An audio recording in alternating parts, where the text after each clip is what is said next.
Boa noite a todos. Então, essa é a nossa aula. Já me perdi nas contas aí, não sei, acho que é a aula 7 ou 8 de análise estruturada de dados, né? Nós vamos dar continuidade com o estudo dos dicionários de dados, tá? Então, a gente viu na aula passada, vou continuar aqui, a gente viu na aula passada as diagramas de entidade e relacionamento, os DERs, tá? E eu comentei com vocês que também existe o MER, o modelo de entidade e relacionamento, que é quando nós fazemos em conjunto o dicionário de dados e o diagrama de entidades e relacionamentos. Então a ideia hoje é justamente a gente ver os dicionários de dados, tá? O DER, a gente viu que é uma forma preliminar de planejar o banco de dados, né? Assim, eu vou ter todas as tabelas do meu banco de dados e vou ter a relação entre essas tabelas. No diagrama, e eu também mostrei para vocês que tem professores que fazem assim no DER, que colocam cada um dos campos do teu banco de dados como bolinhas no DER. Isso é possível, dá para fazer.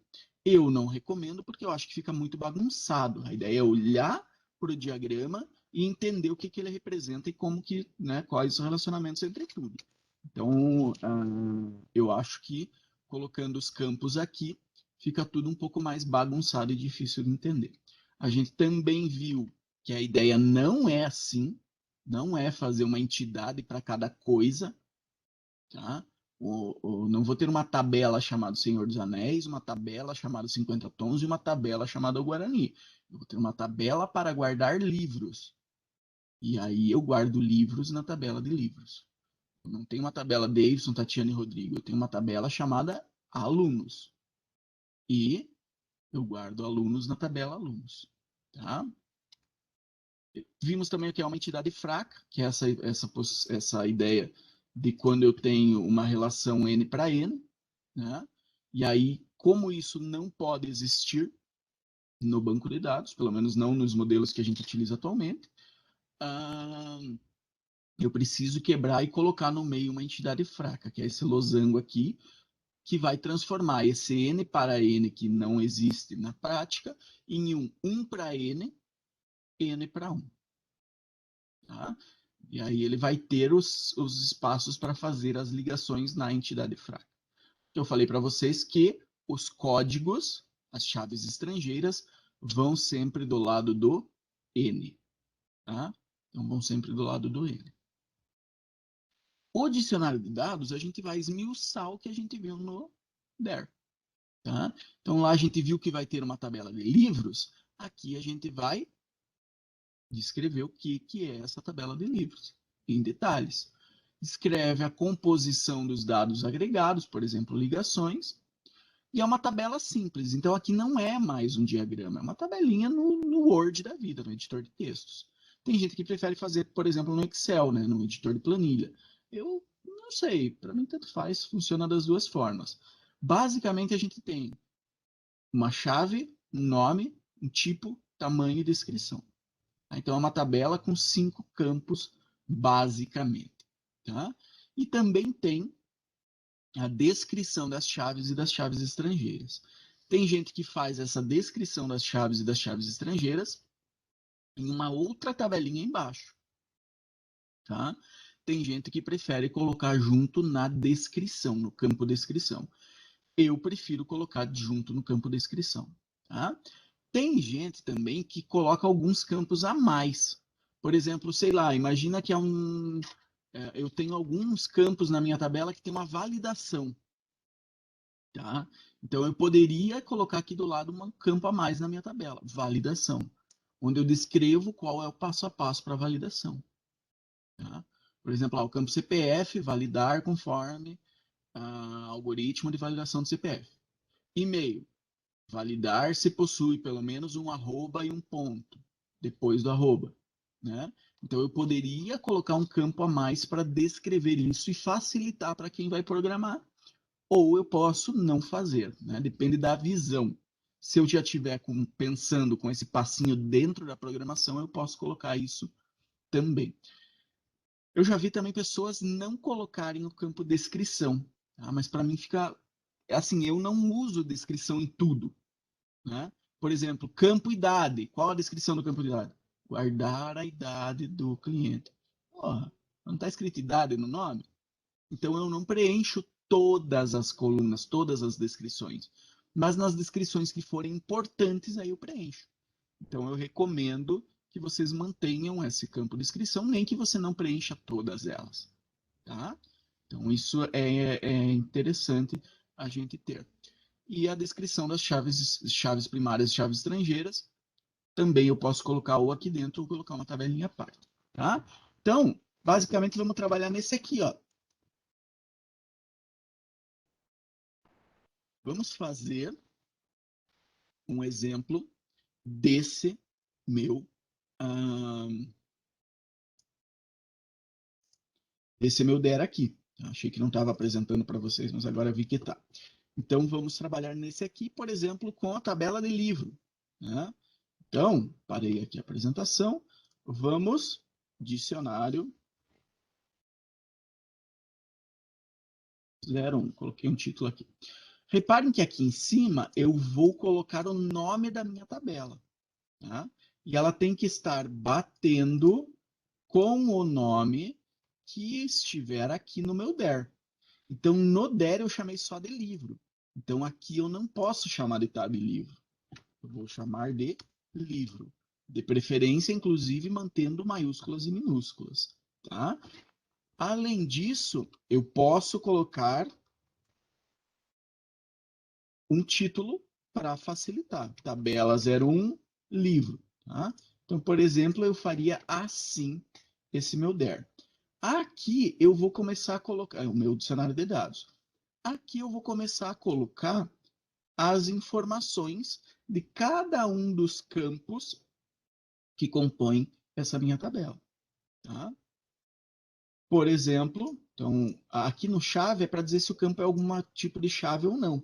Único, chave primária, chave estrangeira. Né? Ou qualquer outro tipo aí que a gente utilizar. Então, por exemplo, PK, nome, COD, tipo, inteiro, tamanho. Inteiro, normalmente, eu não utilizo por um tamanho. Se eu colocar inteiro, já é o tamanho, né, o tamanho do inteiro. Então, isso é uma possibilidade de eu deixar em branco aqui. Tá? Descrição. Código único do livro. Também é a chave primária e auto-incremente. Tá? Por exemplo, se eu for utilizar a opção de auto-incrementável, né, que alguns bancos de dados têm, que ele mesmo numera, aí eu posso colocar auto-incremente aqui. Tá? Alguns autores colocam uma coluna a mais para dizer se ele é auto-incremente. E aí o autor faz isso aqui para os campos que são auto-incremente. Também é uma possibilidade. Eu não costumo fazer, mas vocês podem ler em algum livro, ver algum exemplo na internet que tem esse campo para auto-incremente.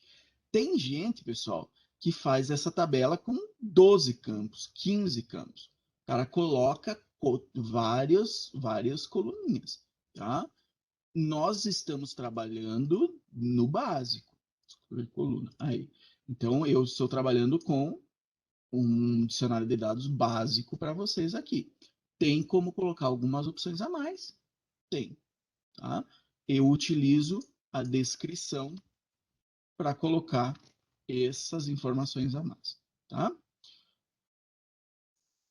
Campo COD é a minha chave primária, é do tipo inteiro. Campo título é do tipo string, por exemplo. Né? Aí eu vou fazer bater normalmente com o banco de dados que eu vou utilizar. Senhor, o meu banco de dados não tem tipo string, meu banco de dados chama de varchar. Beleza, então você chama de varchar, de acordo com a programação ou com o banco de dados que você utilizar. Como ficar mais confortável de você olhar, entender e utilizar esses valores. O campo varchar, aí sim eu preciso ter um tamanho. Né? Então, o campo varchar, por exemplo, Ah, imagina que um título de livro possa ter até 20 caracteres. Né? 20 caracteres.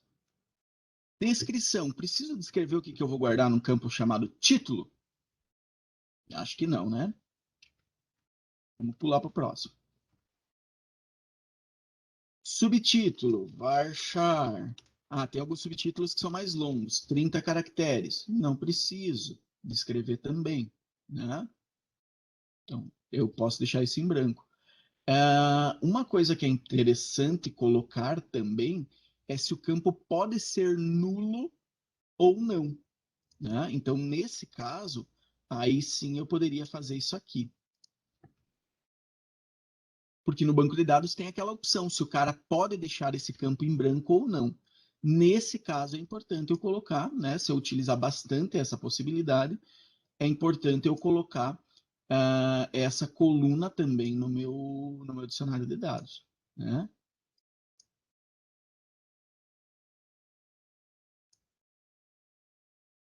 E aí eu posso marcar como um asterisco, ou como um X, ou como ficar melhor aí.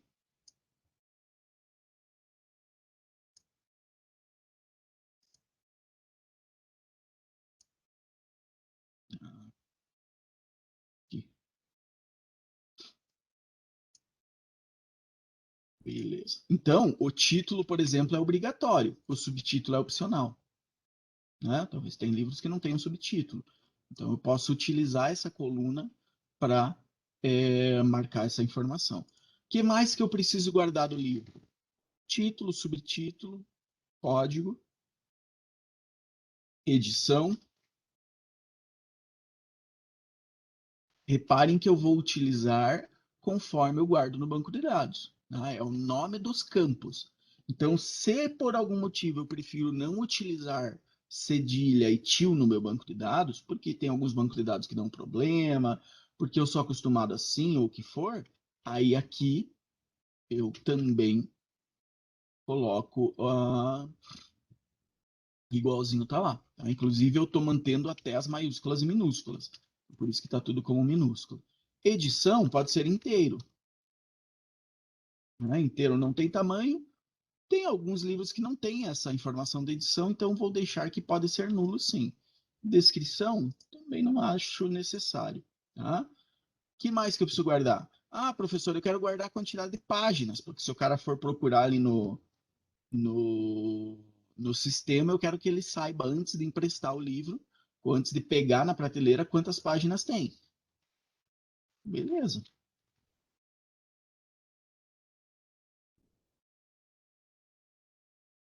Aí, todo livro tem um número de páginas. Então, fechou.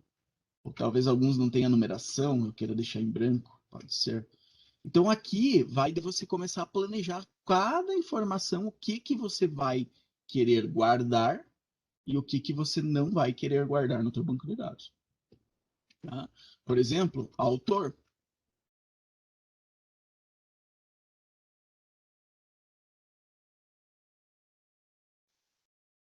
Aqui eu posso ter um, dois, três autores. Né? Da forma com que eu estou fazendo, está fora das formas normais que vocês vão estudar no banco de dados. Então, eu vou usar a descrição para descrever como que eu quero que coloque esses dados. Mas o correto seria, autor não faz parte do livro, o autor é outra entidade. Então, o ideal seria eu ter uma tabela de autores e fazer o relacionamento. Tá? Mas aqui por questões de simplicidade, vamos manter aqui. Nome e sobrenome do autor. Tá? Então, eu usei a descrição para colocar todas as informações que eu achar necessário. Tudo que eu quero que seja guardado. Tá? Então, na tabela 1, livro, eu acho que assim já está de bom tamanho. Né? Não vou colocar mais informações aí. Vamos fazer a tabela 2.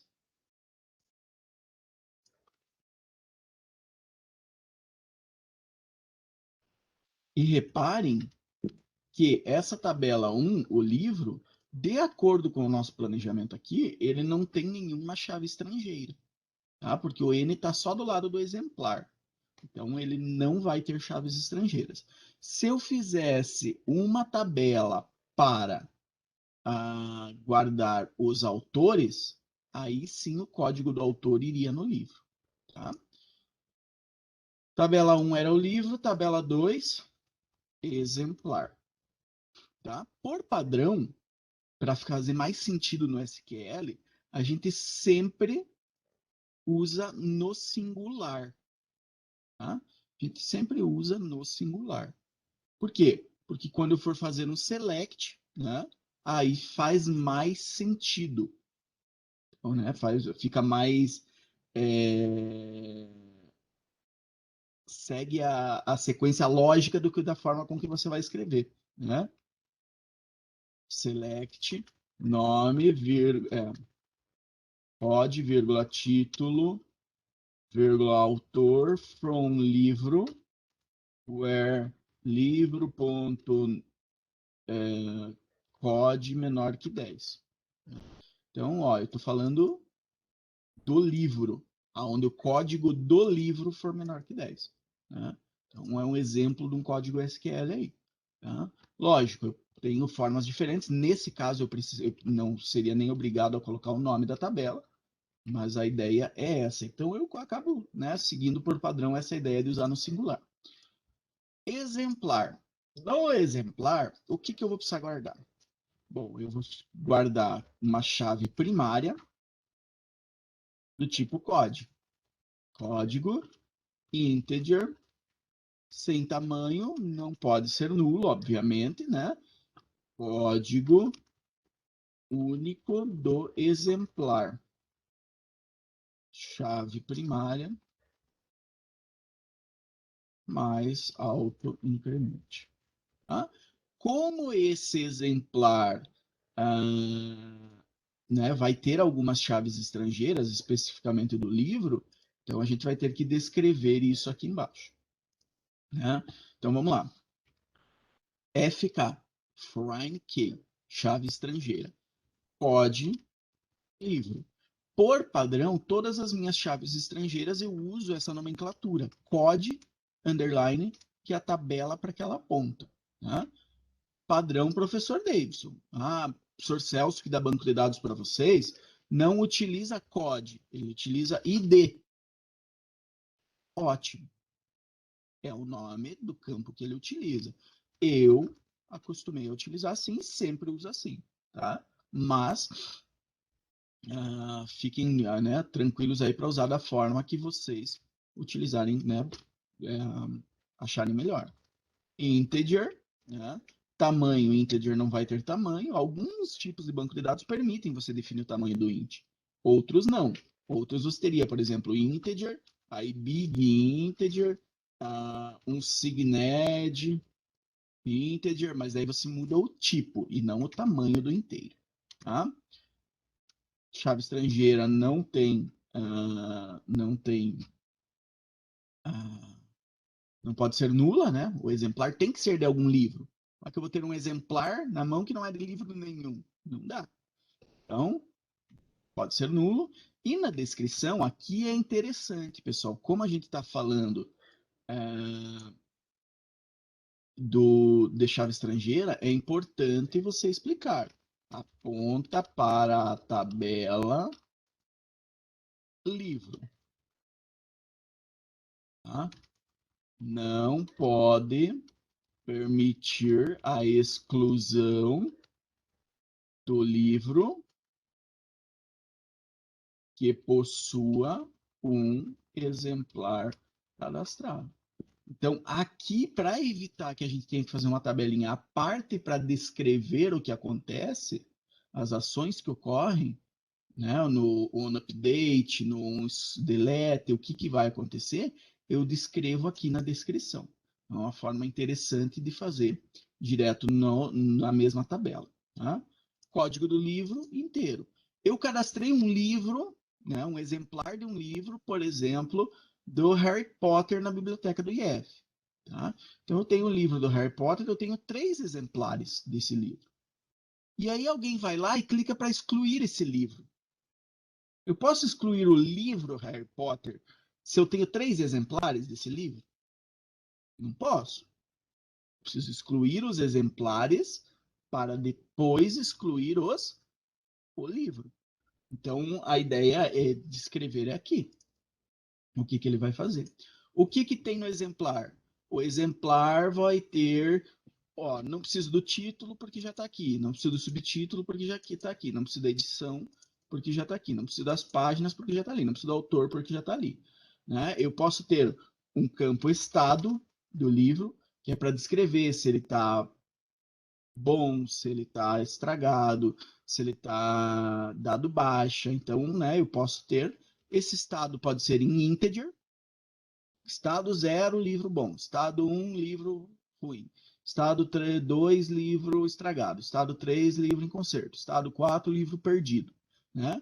Ou eu posso ter um varchar para escrever. Eu não gostaria de usar varchar para isso, mas é uma possibilidade, né? Um varchar ou em vez de estado, eu poderia colocar uma observação do exemplar.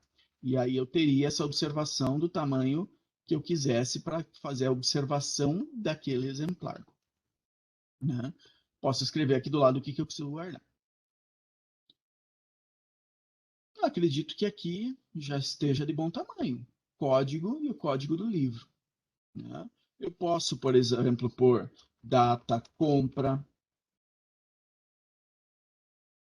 do tipo date. Né?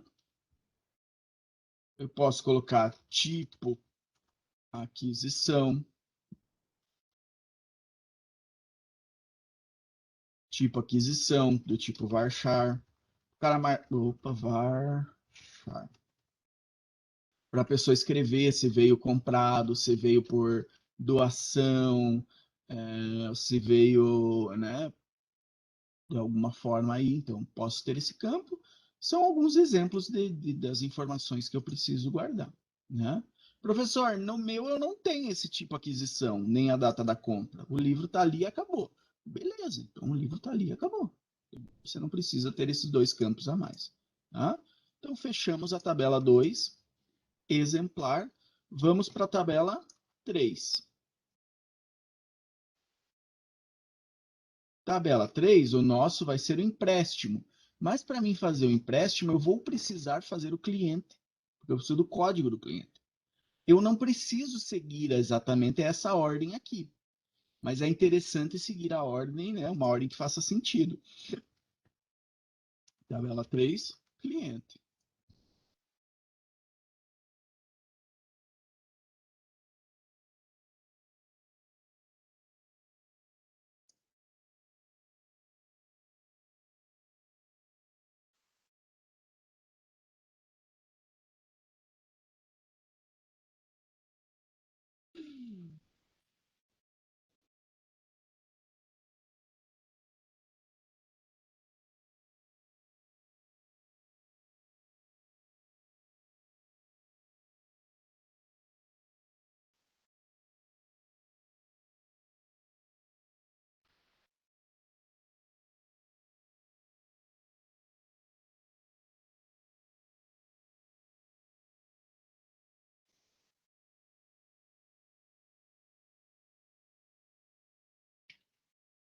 Char 10.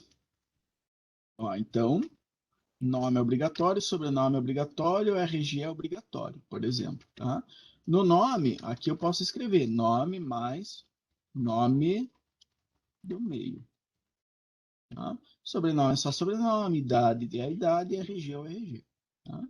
É importante, né, se eu vou guardar a idade, por exemplo, guardar a data de nascimento ao invés da idade, para que eu possa recalcular isso aqui sempre que a pessoa, né, passar a data de aniversário.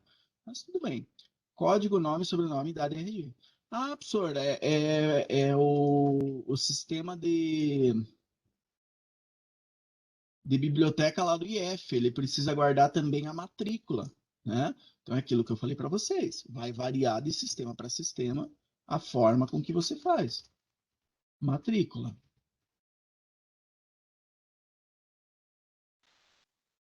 tá? Pronto. O que vocês acharem que precisa guardar, a gente tem que colocar. Ah, professor, quero pôr o CPF. Põe o CPF, né? E assim por diante. E agora, lembrando, pessoal, né? Especialmente porque eu vou depois postar esse vídeo no YouTube e vai ter mais gente que vai assistir. A gente não está fazendo uma aula de banco de dados. Então é por isso que eu não estou forçando a normalização desses bancos, dessas tabelas. É por isso que eu não estou explicando mais como é que funciona as restrições de o que acontece quando atualiza ou quando apaga. Não, a gente está vendo o dicionário de dados. Então, eu estou deixando a parte de banco de dados para banco de dados. Aqui a gente está descrevendo como que a gente vai fazer a documentação disso. Tá? Tabela 4, empréstimo. Se eu não me engano, era isso, empréstimo. Reparem que seria interessante, no caso, né, aqui como a gente tem o nosso there, colocar do lado de cada informação, antes do livro, antes do exemplar, antes do empréstimo, antes do cliente, o número dessa tabela, já que nós seguimos uma numeração aqui. Porque daí, quando você for fazer toda a tua documentação, você segue essa ordem. Tá? Por exemplo, né? Aqui, se a gente voltar um pouquinho, vocês vão ver que a gente tem. Essa aqui ficou horrível, na verdade. Ó, uma tabela de livros. Mas reparem que aqui nesse DFD nível 1 está tab underline livros. Já aqui no DER está só livro. Então está incorreto. Tá? Se fosse uma análise de um sistema só, lógico, aqui são exemplos soltos. Mas se fosse uma análise de um sistema só, teria que dentro deste DER estar certinho com o mesmo nome que eu estou utilizando no meu, desculpem, nesse DFD, em todos os DFDs, teria que estar utilizando os mesmos nomes que eu uso no meu DER e no meu dicionário de dados. Tá? Seguir toda a mesma nomenclatura, inclusive no diagrama de contexto. Né? Se por acaso eu tiver em algum lugar né, usando essa informação, aqui eu não tenho exemplo que fale do livro, mas a gente tem outros exemplos, a gente mostrou outros exemplos em sala que falam do livro. Então, o nome da tabela tem que ser consistente no decorrer da tua análise. Tá? Senão o cara pega, começa a ler, está chamando tab underline livros. No começo, no meio muda para livros e no fim muda para livro.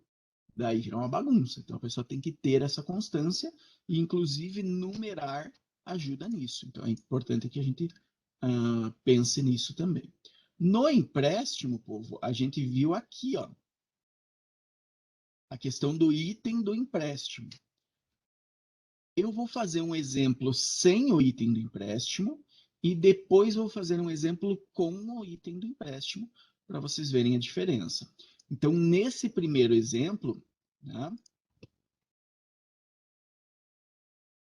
sem a entidade fraca, item do empréstimo. O que acontece sem essa entidade fraca? Só posso emprestar um livro por empréstimo. Tá? Se eu não coloco a entidade fraca, eu tenho esta restrição. Tá? Tá aqui. Expliquei para vocês na aula passada por quê. Né? Então vamos lá. E depois eu vou fazer o exemplo 2 com a entidade fraca. Daí a gente vai ter que refazer o empréstimo e fazer a entidade fraca também. Tá? Então vamos lá. Chave primária, código integer, código único do empréstimo. Chave primária mais autoincremento. Chave estrangeira, código livro. Integer. Chave estrangeira, pode cliente, integer.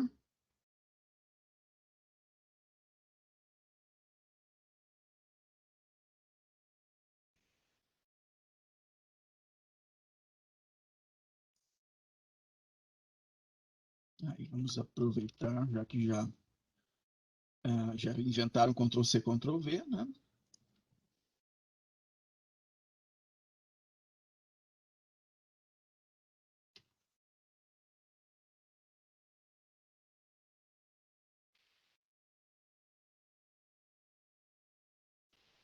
Por que eu não posso permitir a exclusão do livro que possui empréstimo? que gera um caos no meu sistema. Eu quebro a consistência dele, né? O Davidson emprestou o livro Senhor dos Anéis. Aí eu vou lá e excluo o livro Senhor dos Anéis. O exemplar que ele emprestou. Peraí, mas qual exemplar que ele emprestou? Inclusive aqui está errado, né? Eu não vou apontar para o livro, eu vou apontar para o exemplar. Né? Espero que vocês tenham entendido direitinho a diferença entre livro e exemplar. Né? O livro é o título, aquele tipo de livro, e o exemplar são cada um dos exemplares que eu tenho daquele livro.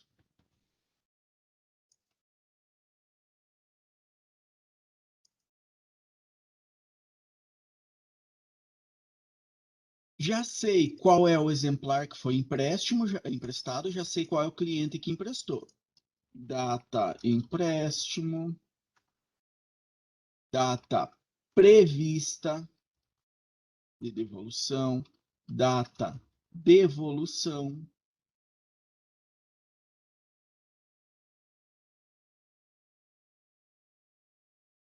Né? Três datas. Então, o cara emprestou no dia 10, a previsão de devolver era dia 17, mas ele me devolveu dia 19. Então, é importante que eu saiba essas três datas para calcular multas, por exemplo, para saber se está atrasado ou não, né? Então, eu tenho que ter essas informações. Data em que o livro foi emprestado, data prevista para devolução do livro, data em que o livro foi devolvido, né? Poderia colocar aqui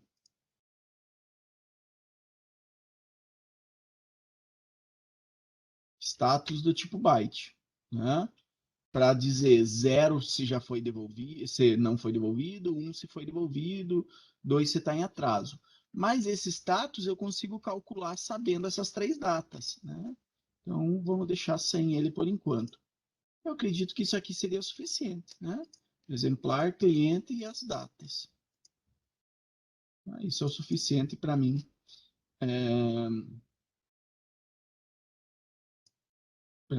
poder utilizar.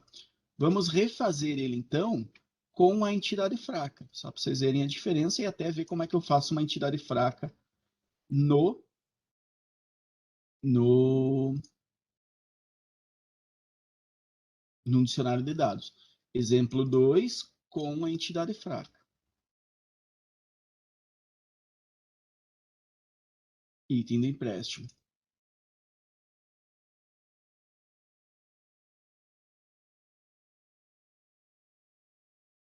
Posso emprestar mais de um livro por empréstimo. Então, a ideia da entidade fraca é que no empréstimo eu não vou ter o código do exemplar que eu estou emprestando. Tá? Não vou ter o código do exemplar. Eu vou ter daí uma tabela 5 chamada item do empréstimo. Né? Item do empréstimo. Se eu quiser ser consistente com o tipo de, né, que eu estou usando aqui, ó, com a segunda letra em maiúscula, a primeira letra de cada palavra em maiúscula, eu poderia fazer assim. Tá? Mas fica como vocês acharem melhor. No item do empréstimo, ele vai ter um código. Eu gosto de deixar o código e vai ter o código do exemplar, mas não vai ter o código do cliente. Tá?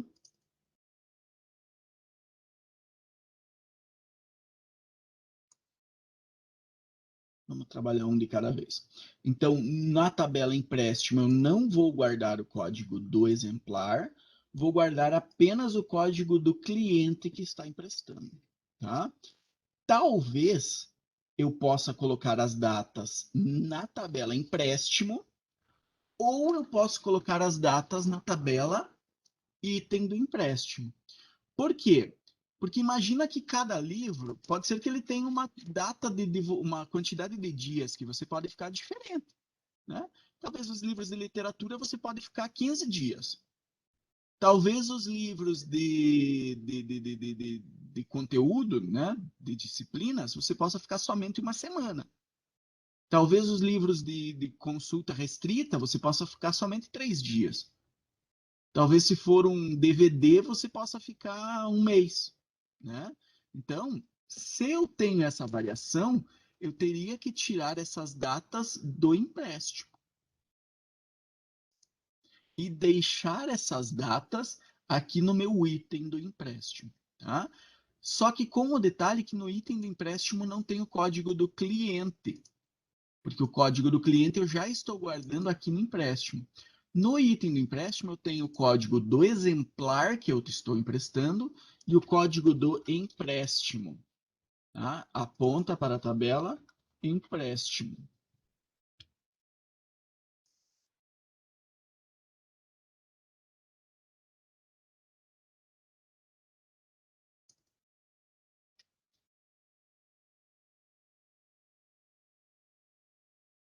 E aí, se eu tenho essa possibilidade de ter uma duração diferente para cada tipo de livro, eu guardo as datas de empréstimo e de devolução aqui no item. Tá?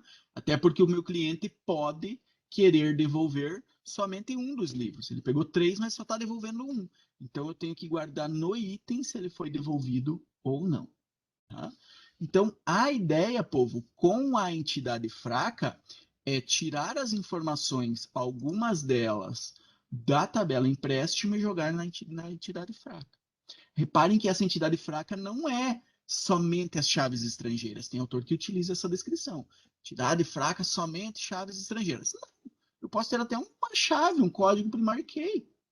Porque eu criei um campo único, eu prefiro ter um campo único. Tem gente que diz que não. Tem gente que prefere colocar as chaves estrangeiras concatenadas e ligar as duas como uma chave primária. O senhor de banco de dados vai explicar isso para vocês quando chegar a hora. Tá? Eu prefiro colocar um código. Eu acho menos trabalho, gasto um pouquinho mais de espaço, mas o processamento é muito mais rápido. Tá? Então eu prefiro fazer assim. E nesse caso é importante também que eu guarde as datas, porque cada livro, né, até a data de que o livro foi emprestado, eu posso tirar daqui, porque em teoria ele vai pegar todos os livros na mesma data, não é verdade? Ele vai pegar todos os livros. Oh, caramba! Na mesma data. Só que ele pode devolver um de cada vez. Então eu preciso colocar essas datas aqui no empréstimo, no item. Povo, só para vocês entenderem, tá? Vou dar o mesmo exemplo que eu acho que fica mais fácil de ligar uma coisa a outra. Isso aqui, sem a entidade fraca, seria como uma venda, onde você vai comprar algum produto e na nota fiscal você só pode ter um produto. Só pode. A venda é um produto. Né? Ou eu poderia até colocar, é uma forma errada de fazer, mas eu poderia fazer isso aqui, ó.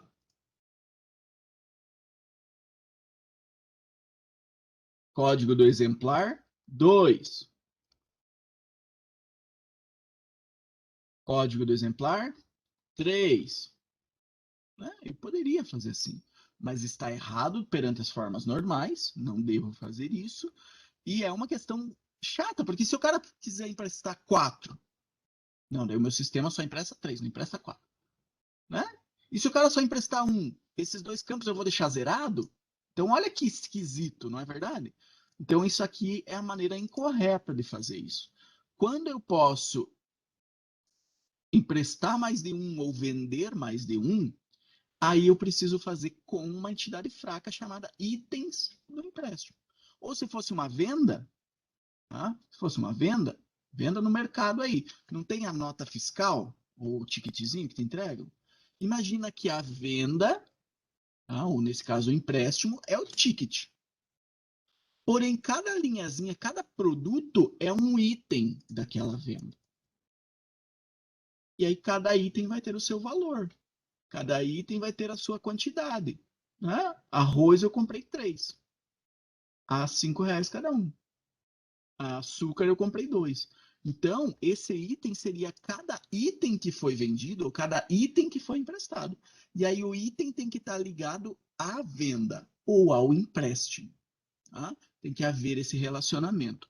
Professor, e no item do empréstimo no item da venda não precisa ter o código do cliente? Não, porque eu sei qual é o código do empréstimo. É o empréstimo 10.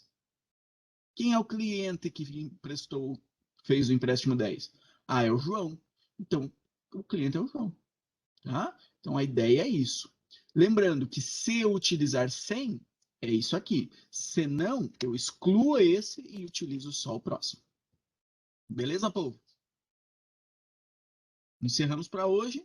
Alguma dúvida, por favor, manda no chat que eu já respondo. Se não, encerramos a aula. E aí eu passo uma atividade disso e corrijo a atividade anterior de vocês no Classroom para vocês resolverem. Tudo certo? De boa? Então, beleza, povo. Obrigado pela presença, obrigado pela participação. Um abraço a todos aí e até semana que vem. Ah, e amanhã, tendo a resposta, eu mando para vocês no grupo do WhatsApp, tá?